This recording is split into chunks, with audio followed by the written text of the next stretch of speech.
Okay, let's take a look at 9.5. This is Statistics 260.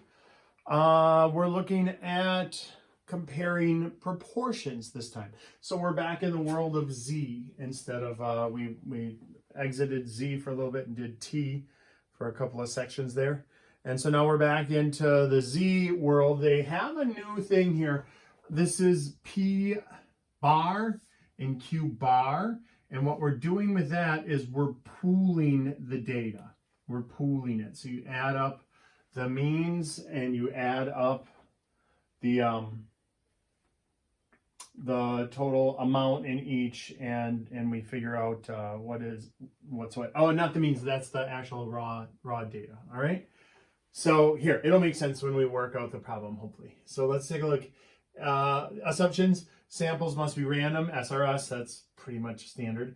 The sample data are independent, so we're independent, and we can't have extremes. So if n times the proportion has to be greater than or equal to 5, and n times the q has to be greater than or equal to 5. So we're not allowed to have like really small, tiny samples that wouldn't get us over 5, or really small, tiny probabilities, all right? So let's see. Test the difference between the two proportions. A sample of 50, so n is equal to 50.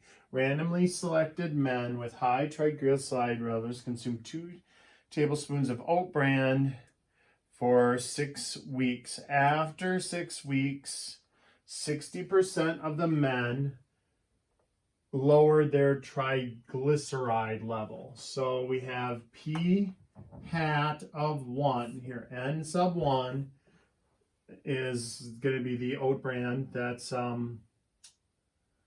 P hat 1 is 0.60, right? N sub 1 is 50. X sub 1 then, we got to figure out how many men did that work on then, because we need that X sub 1 to find P bar eventually. So they gave us the percent. That was nice, instead of saying this many out of 50, but we're going to have to work backwards and take that 60% times 50 and say, okay, X sub 1, it worked on 30 men. All right? Okay, let's look at the second part. We have N sub 2, they used 80 men. We have P hat sub 2, that is, what did they do? A sample of 80 men consumed 2 of wheat bran for 6 weeks. After 6 weeks, 25% had lower triglycerides. So 0.25 for that one. And now we have to figure out how many did that work for out of 80 times 0.25. That's going to be 20. And so this is why we need all of this information in order to actually do a good comparison. Because look, there were 80 people in this sample, but if you just look at the raw data and go, well, it worked for 30 there and it worked for 20 there. So they're both pretty good. Well, not really. This was 60%, where this was only 25%. And so you have to look at the more than just the raw numbers. So now we're going to find P bar. That is, we're going to take and merge our data. We're going to say, okay, look, it worked for 30 and 20. So we're going to say 30 plus 20 over, and the total amounts we had in each of those were 50 and 80. So that's like called pooling the data. So we had 50 successes out of 130 total. And so 0.3846. Q bar is just going to be 1 minus the 0.3846, 0.6154. So about 38%, about 62%. All right. Okay, so now let's go through our little 5-step process. State the hypothesis, identify the claim. So, all right. So the hypothesis, the null is the proportions are the same. The alternative is the proportions are different. Now, we already know the proportions are different, but we got to see, are they significantly different? And so let's, letter B, draw a pretty picture. That is a two-tailed test with a cutoff of our z-score. What level? They want this at a 1% level. Often with human studies, it's at least a 1% level. That's very stringent. So when we look that up, two tails, 1%, all the way down to z, the bottom of the chart, 2.576 and negative 2.576.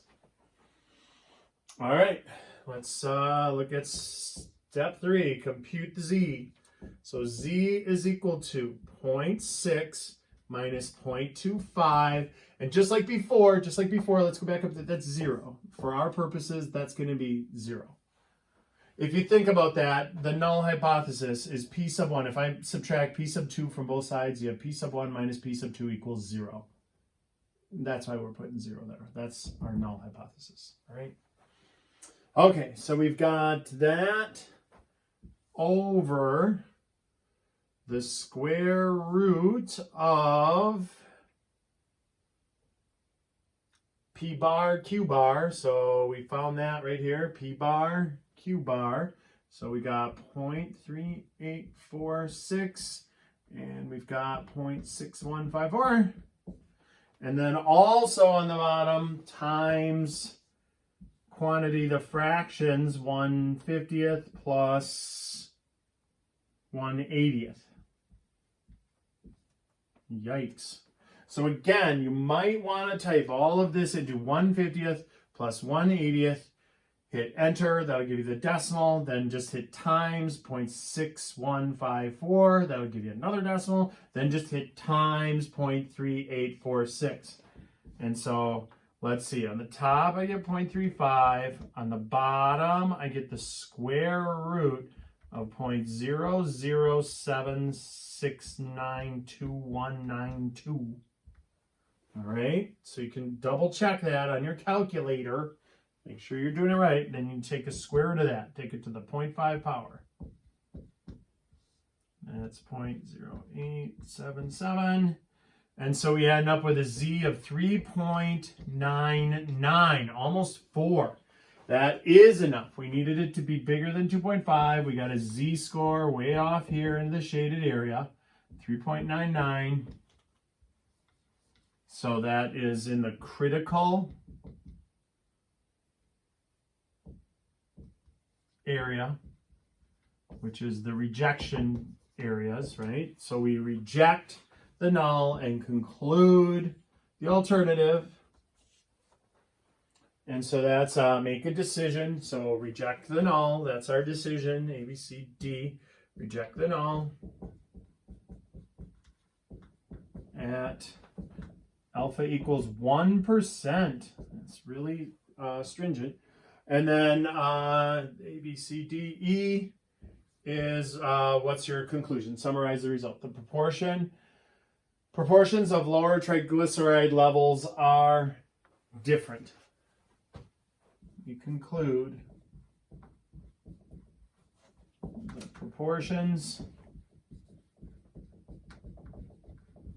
of lowered triglyceride, that's a mouthful,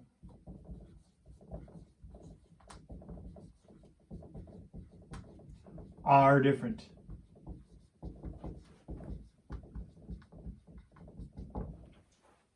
All right.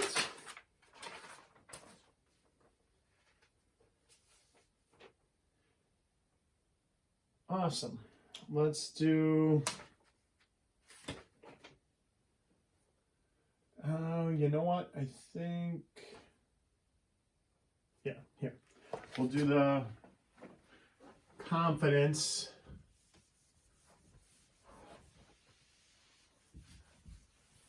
For 9.5, this is going to be a longer video though. 9.5 and 9.6. 9.6 is just going to walk you through because that's easy stuff. But the next page here is a confidence interval for proportions with two proportions. So when we look at that formula, that is p hat 1 minus p hat 2 minus z. They have alpha over 2, you just need z. P hat 1 q hat 1 over n1 plus p hat 2 q hat 2 over n2. That's less than the difference in the proportions, which is less than p hat 1 minus p hat 2, and then plus the margin of error. So remember, this whole thing is just the margin of error. All right. So, state the hypothesis. Nursing home study mentioned in the researchers found that 12 out of 34 small nursing homes had resident vaccination rate of less than 80%, while 17 out of 24 large nursing homes had a vaccination rate less than 80%. At the 5% level, test the claim. There's no difference in the proportions of the small and large nursing home vaccination levels, less than 80. And find a 95% confidence interval for the difference of the two proportions. Okay, so that's first we're going to run the test that we just did before. So the null is that the proportions are the same. The alternative is that the proportions are different. All right. P hat 1 is 12 out of 34 people, 35%. P hat 2 is 17 out of 24 people, 708. So this one, they didn't give us the percentages. We had to find our own percentages. But the upside of that, when we're finding P bar, we can just say 12 plus 17 over the 34 plus 24 and get our pooled data. So 29 total vaccinated out of 58. That's 50%. 50%. All right. Okay. So Q is just 1 minus 0.5, which is 0.5. So P and Q, P bar and Q bar are the same. So let's draw ourselves a pretty picture. That again is going to be a two-tailed test. We get to use z-scores, and they set this at 5%. So 5% two-tailed. You probably have that memorized, negative 1.96 and 1.96. All right, so we got to do better than 1.96 or less than negative 1.96. Let's find our z-score. That is 0.708 minus 0.353. So you didn't actually use the 80% at all. You could cross that off. Square root of 0.5 times 0.5 times 1/30th plus 1/20, 1/34th, sorry, 1/34th plus 1/24th. So again, do that in your calculator. 1 over 34 plus 1 over 24, hit enter, take that times 0.5, hit enter, take that times 0.5, hit enter, and then we're going to take that to the 0.5 power. So we end up with the square root of 0.0178. Top, we have 0.355. That's 0.355 over 0.1334. That is 2.66. That does exceed 1.96.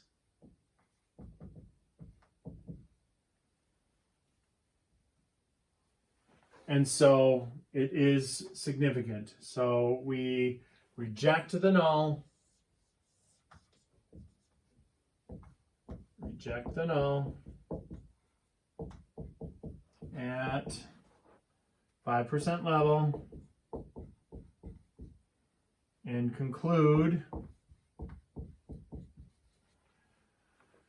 that the proportions of small and large nursing homes with resident vaccination rates of less than 80% are different. Wow, that's a big conclusion. Conclude that the proportions of small and large nursing homes with resident vaccination rates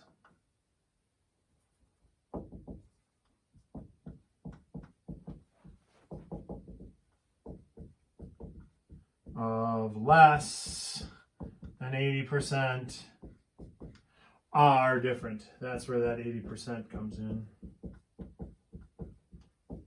Okay, now they say, okay, now go ahead and find me a nice confidence interval. So that confidence interval is going to be p hat calculate, does it confirm the hypothesis? Okay, so let's see. The p hat, which is all the way up here, 0.353. Here, I'm just going to put them in there. 0.35. Oh, 5. Sorry, that's a 5. 0.355. 0.355. Because it's the difference of the two. So that's when we're doing our confidence intervals, it's the subtraction. So it's not, that was 3. It's this one minus this one is 0.355. That's where that came from, the difference of those two. All right, but we already have it right there, so we can just reuse it. Minus 1.96 because it's a 95% confidence interval, and then we got the scope. Got to go around these dots on my board. The square root of, now we bust out the 0.353 times the 0.647 over 34 plus, this is all under the square root sign, the 0.708 times the 0.292 over 24. And that is less than the p sub 1 minus p sub 2. And then we know the other end is the difference plus this margin of error. That's the whole big margin of error.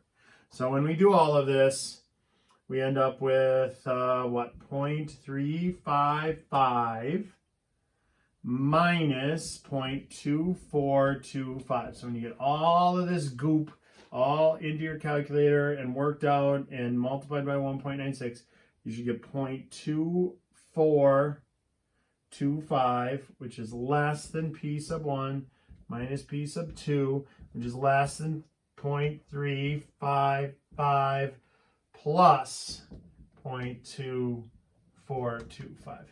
All right, so let's see how this shakes out. We get 11% on this end, 0.1125 is less than the difference, which is less than 0.5975. Let's see if that coincides with our conclusion. If we subtract these, p sub 1 minus p sub 2, we get, look, this was the conclusion that we made, that they were different. If I move that over to the other side algebraically, I have p sub 1 minus p sub 2 does not equal 0. That jives with this, that because 0 isn't included in this set, this makes sense. If it was p sub 1 minus p sub 2 was equal to 0, if we would have made this conclusion, this would be a negative and that would be a positive, and that would include 0. The difference would include 0 in the confidence interval. Since the difference doesn't include 0, it's evidence for that second one. All right? Okay. We'll just walk you through 9.6 really quick. That's just kind of reading off your notes here. This is the differences between two variances. So we have to use like a chi-square and an F distribution. Yeah, we're not going to do those. So the formula for the F test, you have the 2 standard deviations, the variances divided by each other. And that gives you F, and then you can find that we have a chart with an F on it. I thought it should explain it, but it's not on our course outcome summary, so you don't have to worry about using it. And then when you compute the F test, that's the one blank. It's 36 divided by 10 is 3.6. And so that was greater than the 2.56. So it's the same kind of decision making and everything. It's just F and chi-square are both skewed distributions. So you have to really pay attention to whether you're on the top end or the bottom end, where Z's and T's are symmetric distributions. And so we get to do two-tailed tests with a little plus or minus. There's symmetry to it and a little easier to work with. All right, so that was chapter 9.